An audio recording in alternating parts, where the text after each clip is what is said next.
34 years old, which I know from you guys' perspective sounds pretty old. Feels pretty old to me too, honestly. When I was at Virginia Tech, I came to the school in '96, so I've been in Blacksburg now for, it'll be like half my life in just a couple years. At that time, the internet was just really starting to get going, and I was really passionate about it, so I wanted to start really like figuring out like, all right, I want to start a business. I really like this thing called the internet. You know, how do I turn this? You know, what's the big idea that I can do? And I started out just designing and developing websites for small businesses, which is essentially kind of like what all the kids were doing, by 99, 2000. What I realized at that time was pretty much every hour that I put into it was something that I was getting paid for. But when you talk about building a business, it's hard to look at that and call it a real business if you're only getting paid for the hours that you're working. A longer term sustainable business, you're getting paid for the hours that not just you're working, but all the people that work for you are working as well, and that the business really takes on a life of its own. I think is also something to really understand and kind of get your head around. It has to be more than just the manifestation of your ego, or who you are. It has to become its own thing. And so, so I realized pretty early on that it was a lot of hard work and not something that was really all that scalable. And I met a guy in class. It was Chris Neck's class. I know maybe some of you guys know who he is. He's is he marketing? He left. Yeah, I know he left. Yeah, marketing.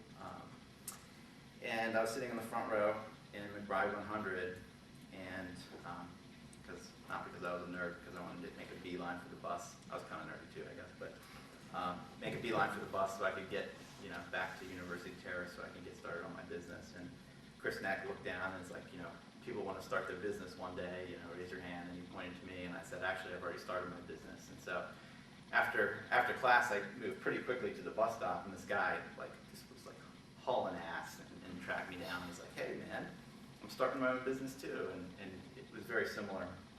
And at that time, he was really early adopter in something called Flash, which I guess a lot of you guys know, like Steve Jobs killed Flash, but in the earliest of days, that was the first time the web really started to become very interactive.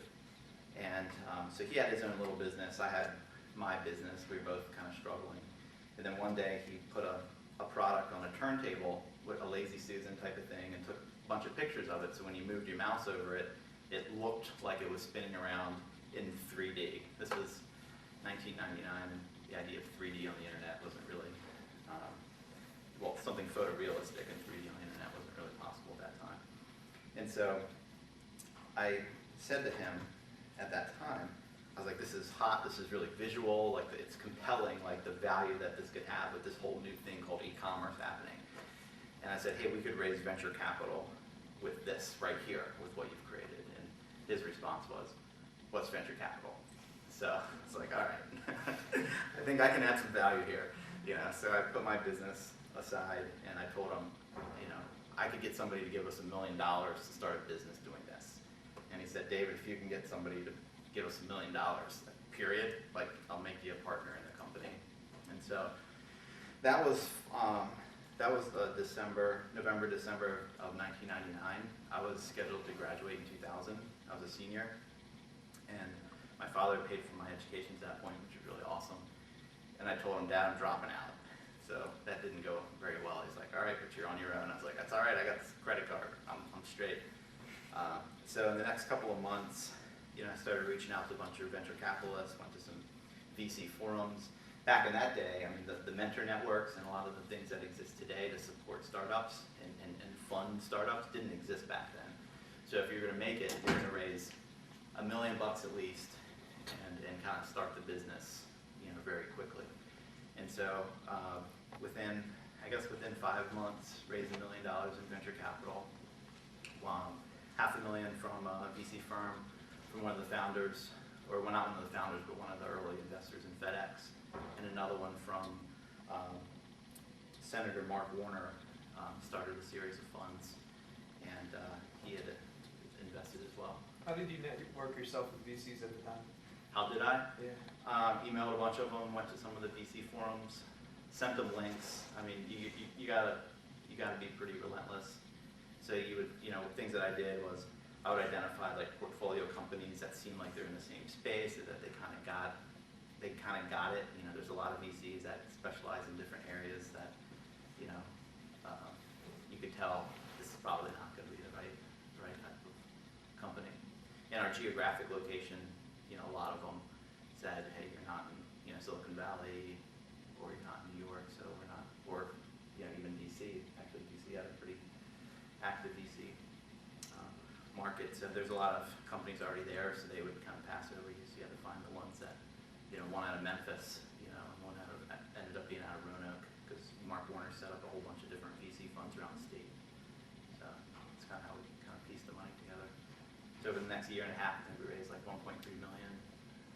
So, and one thing that was really interesting for me, and this is something that Nathan's going to be going through pretty soon, and kind of words of wisdom here, is when, so we had $1 million put in our checking account. I think I was like 22 years old. I thought like we made it. We did it. I think looking back now, I realize, hey guys, we just got to the starting line. And back then, I mean, it was like so much. For me, of course, I came on because I said, hey, I'm going to get you $1 million. So I actually did deliver on that. So there was certainly some relief there, but.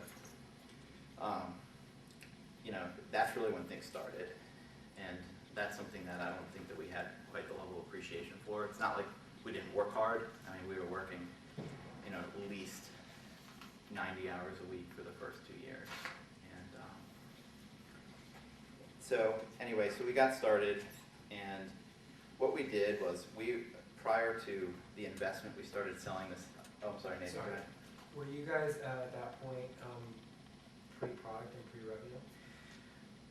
Yes, we weren't really pre-product because there was not a whole lot of sophistication to our product. It was really more of a production process. Okay. And we kind of refined the container and built a lot of add-ons in Flash as far as making it a little bit more interactive. So we had a product that effectively was there at its core. We ended up changing our business model to something that was like absolutely stupid in order to show like $100 million valuation. Yeah. Or potential for that. So we didn't have that product yet that was going to be that platform that it was going to sit in, but we had also started selling to some manufacturers. We started getting, I think, like Canon camera. So you had sales. Yeah, we started to have some sales. And early in my career, as I was selling to small businesses, as I was telling you, when it was just me and one other guy that I hired, I realized how hard it was to get a sale. Like, getting sales is hard. And so early in my career, I realized that if a sale is going to be really hard, why not sell to somebody who has a whole lot of money? And so we always focused on, Canon camera, Reebok, K-Swiss. These were some of the early customers that we had. Sharp Electronics, Samsonite luggage. So these were some of our earliest clients that we had. And again, the sales cycle, how long it took to close a deal, was in around 6 months typically. But but once you get that, you end up getting. Now you're not talking about, hey, can you build me a website for $300? It's here's 50 grand to spin a series of products around, which doesn't take a whole lot of effort. So one of the early lessons that we learned the hard way, the bad way, was at the time, the bubble burst for the first .com in 2000, and I could kind of see it coming. It was, I think, May that we raised the money. I could kind of see, like, hey, we've got some VCs on board. My original idea was, I got this VC in Memphis, I got this VC in Roanoke, I'm going to pit these guys against each other, I'm going to get a great valuation. And then they said, behind me, they're like, hey, you lead, we'll follow, we'll be partners on this. I'm like, damn it, So that didn't quite work out, but I think we still raised it like a $3 million or $4 million valuation, $4 million valuation or something like that, I can't remember. And one thing that I didn't have the very good understanding of at that time was these people were now partners in my business. So it was me and this other guy, and some other people I'll get into in a minute. But now it was these VCs that were here, and we had this thing called a board of directors. And one thing that's really important to know as you bring on a partner in your business, and certainly any financing, is when you do that, they've got different motivations than you do. So if your motivations is in the, it's going to be the next 10 years, I'm going to make the most amazing company, but you bring on an investor that says, hey, in 2 years, maybe 2.5, I want to get my money out of this thing, how they're going to be guiding you and the decisions that are going to be made on your board, at the board of directors level of your business from a strategy standpoint, there's going to be an awful lot of friction there, and that's going to cause some major problems. And this is certainly what happened with us. The VCs that we had, all of their other investments completely imploded with the kind of the bust of the dot-com. And we struggled. We came up with this model that instead of getting money directly from the manufacturers, which we'd kind of proven out, we're going to do all that stuff for free, build a huge database of all these products that spun around, and then get the retailers to pay us by putting this on all the different retailer sites. It's kind of like instead of getting money this way, I'm going to get it from this, from this direction, and somehow I'm going to get a lot more money for it. It just, the whole idea seems a little foolish in retrospect, but at the time, it seemed like a great way to turn it from more of a production business into something that was very scalable, more kind of .com. So we built a platform. We spent hundreds of thousands of dollars on infrastructure to build this platform that, at its peak, never made more than $7,000 in a month. So, not a good investment. So we burned through that $1 million in like a year. And as we started burning through that $1 million, we kept saying like, hey, our runway's running out. You guys hear about things, runway. VC's like, don't worry about it, make these changes, don't worry about it, yeah, we'll give you some more money. And it wasn't until, I think, 3 weeks before, and this is, again, shame on me, it's like stupid in retrospect, right, that I let this happen. I was going to ask how much you were paying yourself. At that time, I think $24,000 a year. Yeah. And I racked up 10 grand in credit card debt when my dad cut me off between when I started going on a paycheck, like 8 months later. Making $24,000 that year, I paid off my 10 grand in debt. That's how little I was living on. But just kind of like one of the stupid things that we did, or I did at that time was, yeah, the money's coming. Well, at that point, they're like, yeah, the money's coming, but that independent board seat, we get that independent board seat. So now we get 3 seats. Now we have control of the board. The 25% ownership that we have, we're only going to have 25% ownership in theory, but we've got something called penny warrants, which is warrants to buy all these more shares at a penny. We've got something called 4x liquidation preference, which means when the company sells our 25% shares, we get 4 times the value of those shares first. And now whatever's left, we still get our 25% of that. And that's not counting all these penny warrants that they would convert and this and that. So effectively what happened was the company more or less got taken away from us at that time as far as what our upside potential was going to be.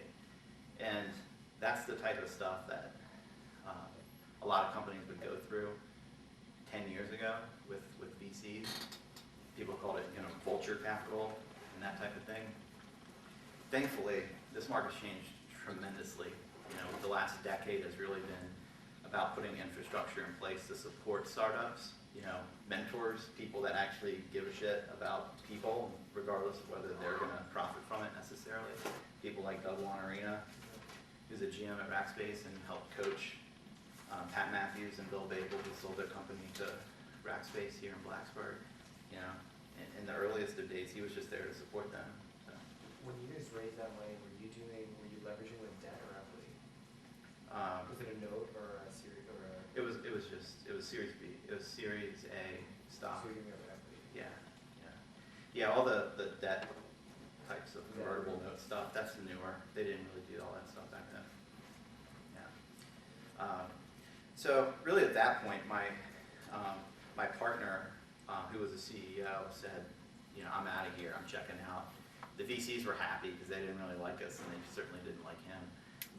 So they put their own CEO in place at the time, and meanwhile I'm still running like the development and groups and all this. And so that part, so at that point, we were essentially out of money. They put more money in, but kind of took the company away. And me and my partner, Aaron, my partner at Modea, at that time we were like, this other guy that was the CEO is leaving. It's like, hey, now's the time to hop off the bus? You know, do we want to do that and just go on to something else? Or do we want to dig our heels in and turn this into a real company?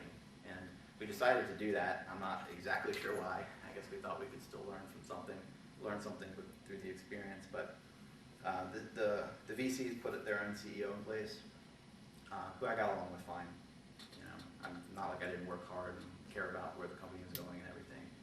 And the CEO did well for a time, and they got a really big bonus one day, went on some vacation. Next thing you know, every day you hear this whining of a scanner in the back. He's like converting all of his photos from his entire life into digital format. As I'm running the company, you know, wasn't too thrilled. And so they ended up firing him and putting me in charge, and also telling me like more salaries coming. I had a better salary by then. This is 3 years later, but you know, but it was really clear that all the promises that they're making, they're really not all that interested in doing it. So one thing that I found out later was one of the VC firms was actually shutting down, and the person that ran the fund, this was the one that was now profitable and turning out, you know, pretty good money. He had his eye to actually run this company. So when he said, hey, the CEO's out, we're going to let you run it and turn it around and get it going, we did that. In 11 months, we turned the company around really rapidly. But then I was fired in May of 2005 from a company that I started. So obviously that's also something that is tough, right?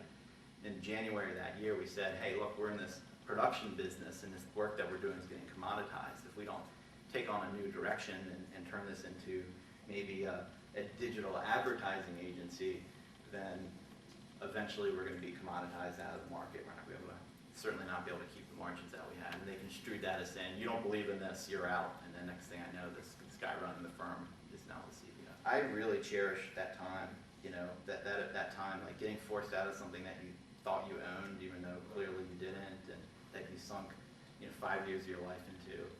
You know, if you look at my income for the first 10 years of my entrepreneurial career, I think I averaged like $44,000 a year in salary or compensation over that time. You know, you start a business thinking you're going to make like a lot of money, right? Or at least that's a hope. The reality of it is, you know, for people is you struggle for a long time. And certainly with that business, it was pretty much failing every way possible until there's nothing left but like the right thing to do. And so we did it. They're like, hey, we're smart, right? You know, but so in May of 2005, we were pushed out of the company, and my partner at Modea, his name's Aaron, and I, at that time, you know, we were again at a crossroads. I was actually talking to Pat Matthews about maybe going on to this company, Mail Trust. It wasn't even called Mail Trust yet. But it was way too late stage. I mean, they were already on a track where they were, you know, gaining revenue in this, and you know, I like to build things kind of from scratch. And so, started Modea in May of 2006 as a digital advertising agency.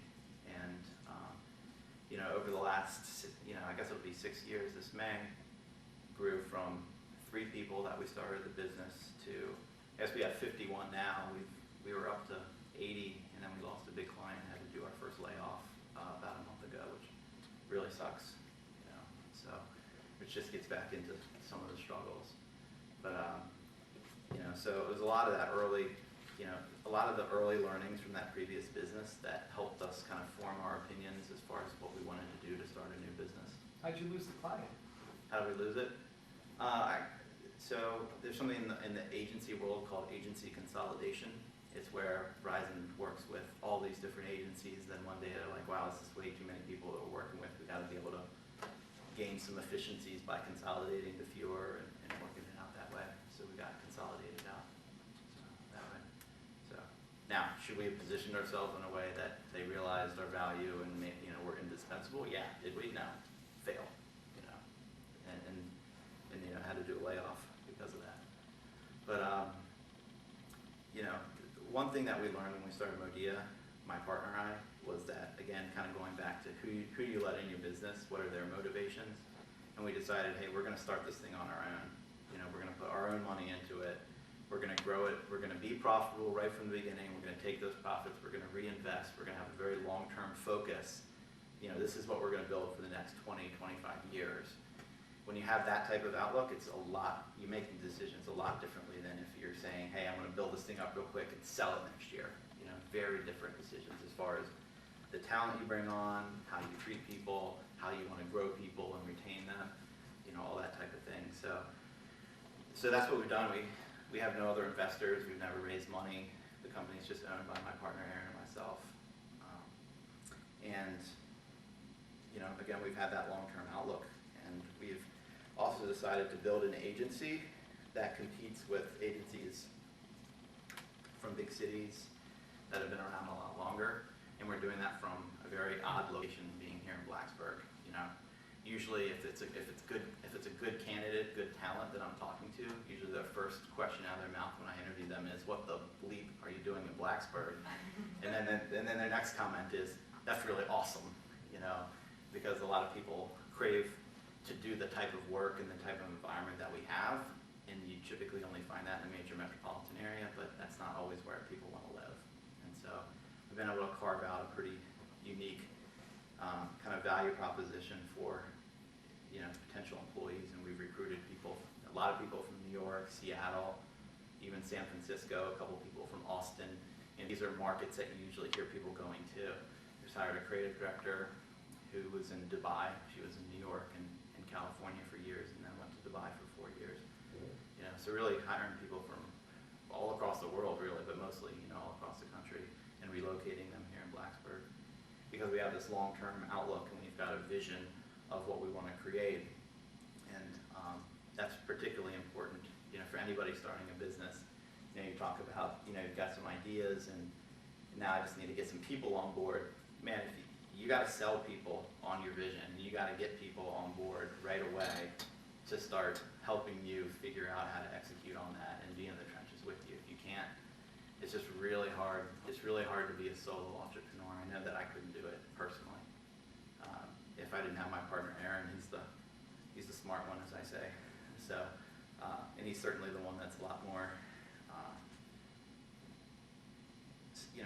He can put a project plan together and follow it step by step and put deadlines in place and that type of thing. I'm not usually a kind of very deadline-oriented person, so.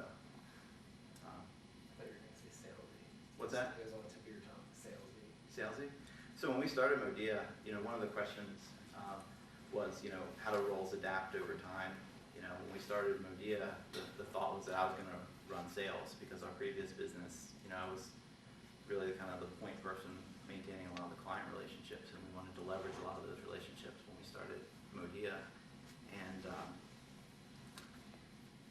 but quickly, Aaron took over. He's more charismatic and better looking than me, so clients like him a lot more. So we went that way, and I focused on other things. And again, it just shows you get the right people on with a shared vision, and then you can kind of figure out what the best roles are for people. There's a book that Aaron and I really like. It's called Good to Great. If you guys haven't read it, you need to put it on your list. And Good to Great, it says you need to get the right people on the bus, and then when you don't have the right people on the bus, when your business needs to take a turn this way or that way, that these people stand up and say, hey, I thought we were going over here, I went off. But if you got the right people on the bus, they're along for the ride, and then it's just a matter of figuring out what the right seats to put people in, and that can change over time. One of the companies that we created recently called MoveLine, that's now Techstars' new program. Now, I guess they're in the Techstars program now.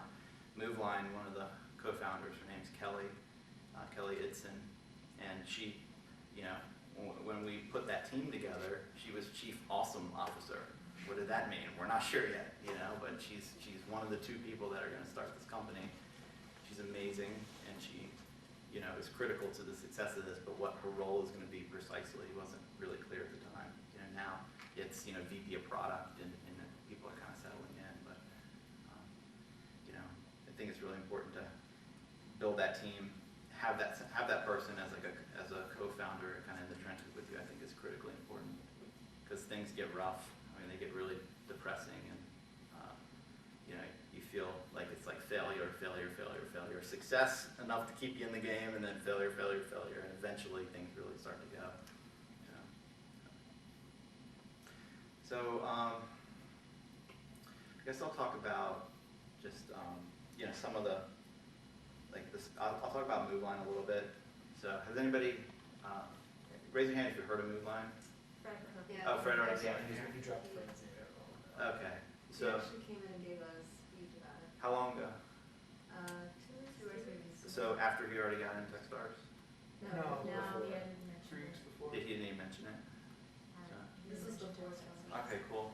So just a little backstory on Fred. Now that you guys all met him, you can hear my side of Fred Cook. I think it could be helpful. I met Fred as part of this thing that I've been doing with Doug Wanarina, Bill Babel, and Pat Matthews, called Day One Ventures. We did it in the VT Knowledge Works was also participating, as was Virginia Tech. And Fred was one of the first companies that we invested in, and his company was called Activity at the time. It was about health and fitness and sharing kind of what you were doing in that sense. And what was clear was, like, I don't think anybody that was investing really believed in his core business idea, but we believed in Fred as an entrepreneur and as somebody who could build a team around him and create a vision and actually make something happen. And so we invested in him. And within, I don't know, a couple of weeks, he's on to this other company called Heyo, which I guess he probably talked to you guys about, which was one of those types of opportunities where it was either going to be like $100 million type of swing for like grand slam, or it was just going to fail, you know. And after you know, iterating on that product for a while, it just wasn't really getting the traction. So he kind of moved on. But so that initial investment in Fred went nowhere, but you know, I continued to stay in touch with him because I definitely believed in him. And then when MoveLine came about, you know, this was something that we were doing with one of our clients for the last couple of years. Kelly had been involved with it for 2 years and knew, you know, tremendous amount about the industry and the product that we were trying to get built and all of that. But it really lacked that leader, and it wasn't something that can stay under Modea's wing and actually become its own thing and actually be a successful company. And so I went to the CEO of Lawrence Transportation, the one that was paying us to build this product, and I said, you know, I would like to become a partner with you and actually get this thing set up the right way, because you can't pay a company like Modea our rates to build a competitive product in the marketplace. You know, as an internet startup, it's the most expensive way you could possibly start a company, and you have to get the cost basis down. So we ended up putting, I guess, $400,000 into MoveLine. Modea did, and became partners. And so then my next order of business was, now I got to build the team for it. And so immediately went to Fred, somebody I believed in, who, you know, there's two different types of entrepreneurs. There's the kind that are really passionate about a specific area, and there's another that's just really passionate about starting businesses. And Fred's the kind of person that's just really passionate about starting a business. And so I was like, see if you can fall in love with this idea, you know. So over the next month, he kind of dove in and started getting actively involved and provided a lot of product leadership that was lacking, because there was really two people, Kelly and this guy Phil, who were kind of co-leading this thing. And that was really the death of us. Between those two co-leading it and the client interjecting, the product was just kind of spinning around an awful lot. So he provided a tremendous amount of leadership and decided, yeah, he wanted in. And so made him CEO, or hired him, got him to be a co-founder, as we actually set it up as a separate company with Kelly as the two co-founders. And then the other, I guess, investors, if you will, are Modea and the original company, Lawrence. And so we've been working with those guys to get them funded, and that's going well. They got into Techstars, which, if you guys aren't familiar, there's these new, I guess they're called mentor seed incubator. I don't know what kind of words you want to mash together. There's one called Y Combinator in Silicon Valley. That's Paul Graham started it. It's super, super, super successful. And then there's another one called Techstars that I guess really started out of Boulder, but then they've actually kind of franchised it in a sense. And really the most competitive and successful one at this point is the one out of New York City. And also the most competitive one to get into, and that's the one that Fred and Kelly got in just now with for MoveLine, which is really awesome. I think over 1,500 companies applied. They chose 14, and when you do that, that's better than 1 out of 100. And when you think about it, that's the type of odds that you need to look at as far as what it's going to take for you to be successful. You know, it's not going to be 1 out of 10, 1 out of 5. You know, I forget the statistics, but the number of companies that fail within 5 years, and then the percentage, which is extremely high, and the percentage of those companies that do move on that fail by 10. You know, so Modea has been around 6 years. We didn't fail the 5-year mark, but yeah, 4 more years to get out of the woods. You know, not really. I'm not worried about that, but you know, it's just these seed incubator programs are really important. They're also really competitive, so it's going to help them from a fundraising standpoint. Just getting in is going to help their valuation when they go to raise money tremendously. So I think they're taking on another $118,000 just by getting into the program. So they've raised over $500,000 in the last 4 months. So that ain't bad. Yeah. So what the hard thing is they're pre-revenue and they're spending it. You know. So that's the Where are they spending it on? People, apartment. You know, it's they're not spending it on a ton, but you know, once they hire a few more people, they'll be up to 30 to 50 grand a month, you know, and then it'll go even higher than that. Yeah, so it goes quick, man, real quick. When you're in school and you know expenses are already kind of covered because of the school thing, to me it's like the perfect time to go because your cost basis is just so low, you know. But kind of speaking about that, something I spoke to earlier, you know, a lot of you guys talked earlier about how you got a lot of ideas in your head. How do you come up with that right idea is to spend your time, really devote to. It's really hard thing to do. We all have a tendency to fall in love with our idea immediately. Next thing we do, we jump on GoDaddy, we register the .com. You know, next thing you know, you got 30 .coms for all these ideas that you had that you thought were going to be amazing. And, or at least that's the story of my life, I guess. What's that? It's still true. It's like, But where do you actually spend your time, and can you create value, and can you build a long-term sustainable business out of it is really the question that has to get asked. Even registering a .com is a good way to gauge the market, because you can just put up a landing page and get indexed by Google and just see who hits it. And whichever one hits the most, you're like, wow, okay, you know, I've got 30 possibilities. This one's getting hit the most. That could be one way to measure. You know, there's a lot of ways. I think, you know, that you could kind of battle test it, but that's not going to tell you, you know, can you build a competitive advantage? You know, is the company you're building going to be defensible, you know, to others coming in, you know, as far as that goes. I'll pull up just a couple of questions some of the earliest of questions that I ask entrepreneurs. Yeah, I mentioned one of the early ones before was, you know, who should be starting this company or building this product? You know, I say should being, you know, is this something that, you know, so one of Fred Cook's ideas for Heyo was, it's not like check-ins like Foursquare. What I'm going to do is I'm going to say where I'm going to check in. You know, it's kind of like future Foursquare check-in type of a thing. That was one iteration of the product. That's kind of a feature of Foursquare, or a feature addition of Foursquare away from being an obsolete business. You know, is that something that's defensible? If Foursquare adds that feature, pretty much screwed.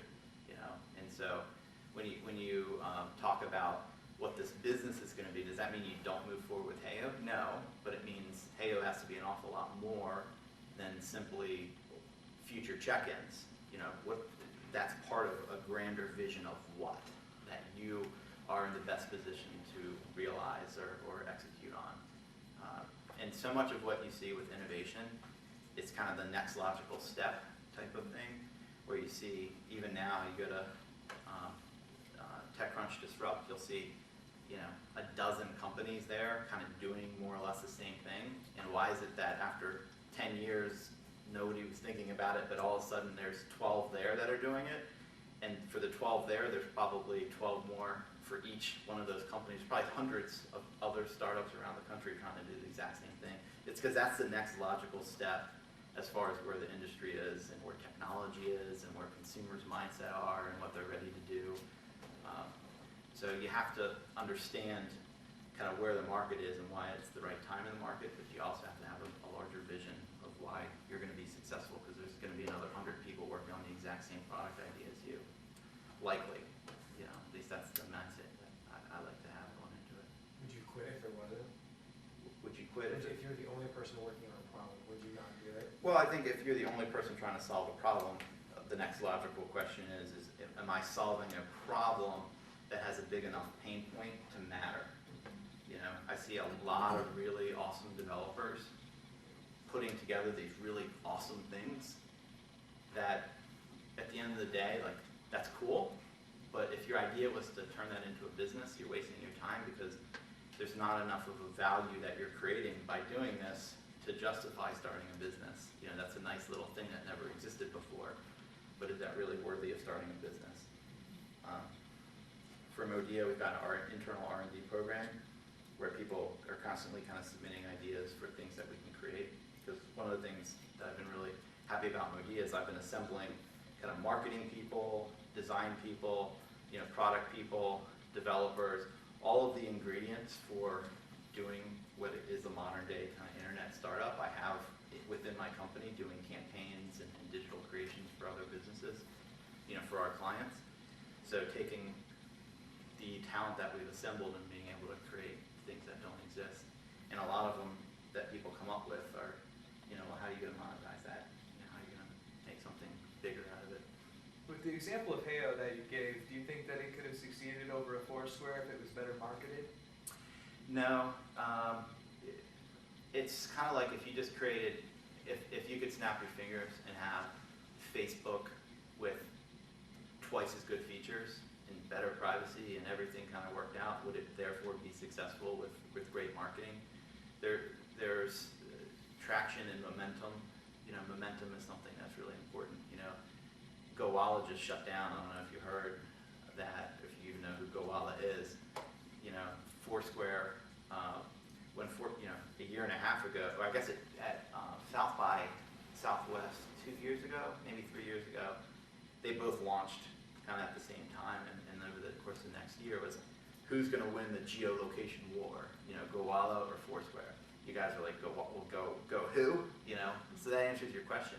Just like 5 years ago, it's like, who's going to win, Facebook or MySpace? Now that seems like the stupidest question in the world, but at the time it was a valid question. MySpace is coming back. Yeah, man. You think so? I think so. The features on it are phenomenal. I mean, they've really blended the whole social side with the professional side. Right. But they're missing one element. Yeah, the people, the community, the 850 Missing million two active elements. users. The 850 million active users. That's why at that point it's not about who has a better product. It's Facebook's already redefined the web. With things like Facebook Connect and the idea that on my website I can have this known user. I mean, the whole internet 10 years ago was about the anonymous web. 12 years ago, people didn't even put their name in forums and stuff. It was just like, privacy, don't put your name out there. Now the stuff people share, like the whole world was not ready for Facebook 12 years ago. But it used to be like everybody would sign your guest book. You make some lousy web page where it just has a landing page and a guest book, and everybody signed your guest book. Now nobody signs the guest book. Because why would you even have a guest book on your website? Now you would have a Facebook Connect thing where whatever they're typing in is actually their Facebook profile, and actually you would actually just talk to people on Facebook, really. That's what you would do.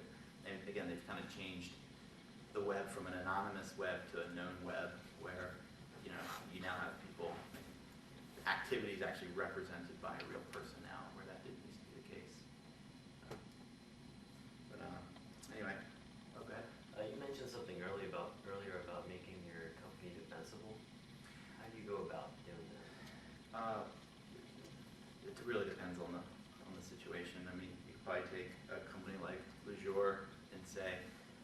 what is it about, we're in a space that has competition, right?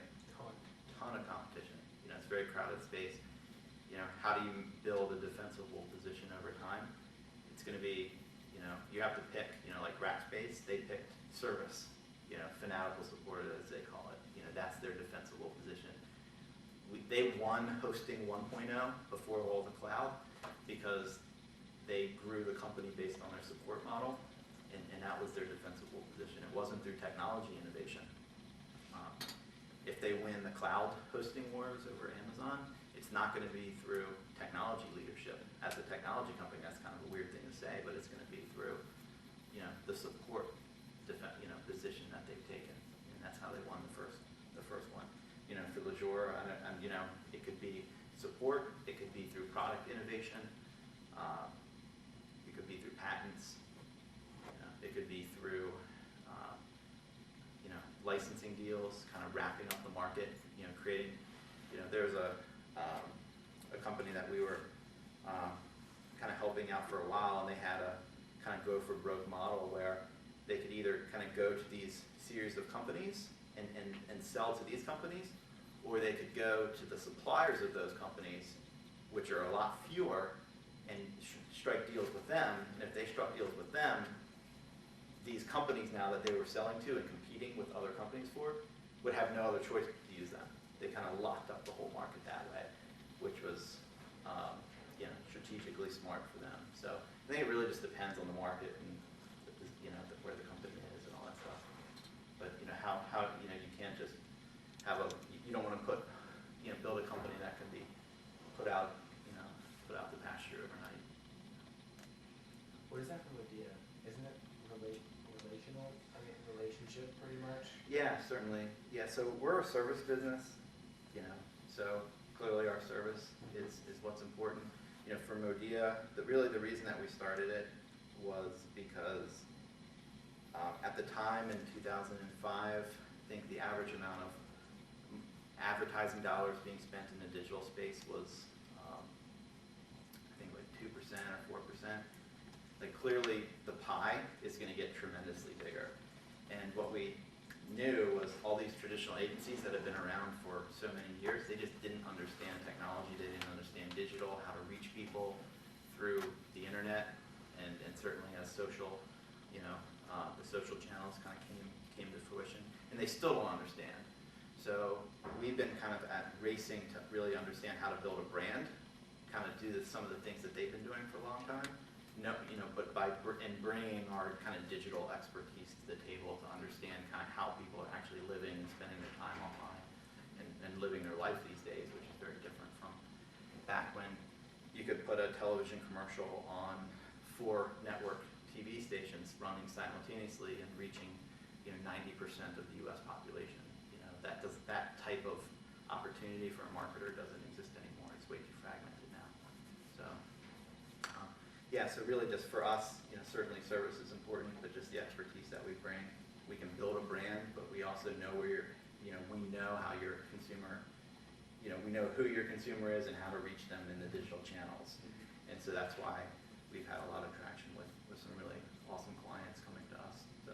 Because we can talk the brand, the language on how to build their brand, but also be able to execute on that. So.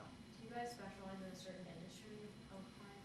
So for the longest time, consumer brands has been our specialty, primarily because it's a lot more fun than healthcare, government, that kind of stuff. B2B even, B2B is not even, you can't typically be as kind of edgy and fun that way. But one of our clients, it's actually a competitor to Nathan's company, is called Vitru. We're going to be doing some work with them. That's a lot more fun and kind of edgy, which is cool for, you don't typically get to do that for a B2B brand. So I can kind of go. I can't believe you say that. They don't compete with us. They're enterprise market. Okay. Come on. Okay. Yeah, it's up to you guys. A question. Sure. And the whole baby making process of building a startup, when do you think that it's most strategic to bring in people who are highly knowledgeable about marketing? Like, Is it just within I think the early, partnership yeah. or? No, I think it's, I mean, when you come up with the idea, you know, so, you know, I can email this out to anybody that wants it. This is kind of like my checklist of things that I typically bring people through. You know, but when it gets to the marketing side of things, but it's really about who's your audience. Understanding who your audience is critically important to understanding how to build the right product for that audience. And so as you go through that process of figuring out how to build the right product for that audience, you start to learn like where they are, you know, who they talk to, who influences them, you know, how to reach them, and from that point, you can start building some ideas around your marketing plan.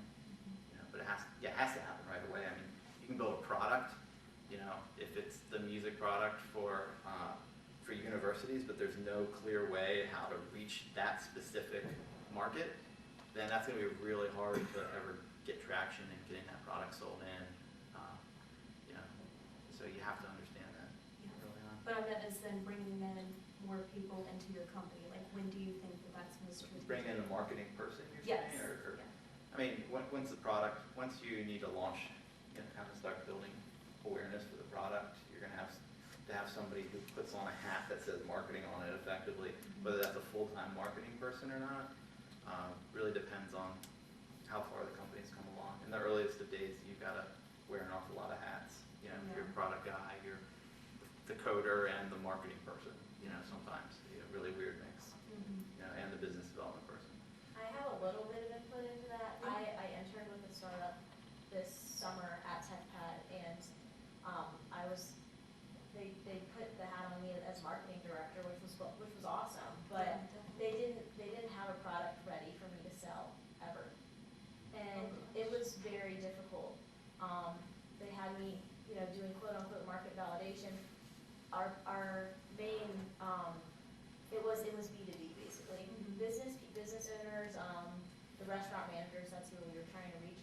They're busy people. They don't want me talking to them about a product that I can't even give them. So Yes. from my experience, I wish that I had a product to sell before I was brought on. But a lot of the Mixergy interviews, those people like sell the vaporware really early on. They go to like one customer and they're like, you know, I want to make. That's a you different product. audience, Mixergy. That's like, Tell us about Mixergy. well, you know, What's Mixergy? oh, you'll get addicted. That's like internet marketers. These are people that are pre-selling in massive quantities before, and that's what creates the product. Like they'll do exactly what you're talking about, which is probably why you said put up a landing page and like test it out. Like they'll test out like, you know, hair removing late soap, right? And they'll put up that as a headline and see how many people are interested in that, and then create a product around the traffic. So it's like a marketing information startup. Exactly. But just having that landing page opens so many doors. It's just crazy. Yeah, I mean, Well, I guess what I would say, I mean, I talked to you guys about, like, there's two different types of entrepreneurs, one that's just passionate about starting a business and one that's really passionate about the business that they want to start. I would get behind something you can be passionate about, even if, you know, you're more of a Fred Cook who's just passionate about starting a business. That's actually me too. I'm just passionate about starting businesses. But that doesn't mean I'm not, like, extremely passionate about the business that I did start. I would say that that's, you know, that sounds to me like the bubble starting to grow and could burst type of mass market company starting type of stuff. I mean, at least the way that I've always looked at it, like if I want to build a long-term sustainable business, to me it's not, you know, what's going to get a little bit more hits and traction this way versus that. I mean, I'm not into this kind of community that you guys are talking about, but that's, you know, maybe I'm just old school, you know, hard to say. Any more questions? Yeah, feel free to reach out to me over email, david@modea.com. All right, round of applause for David.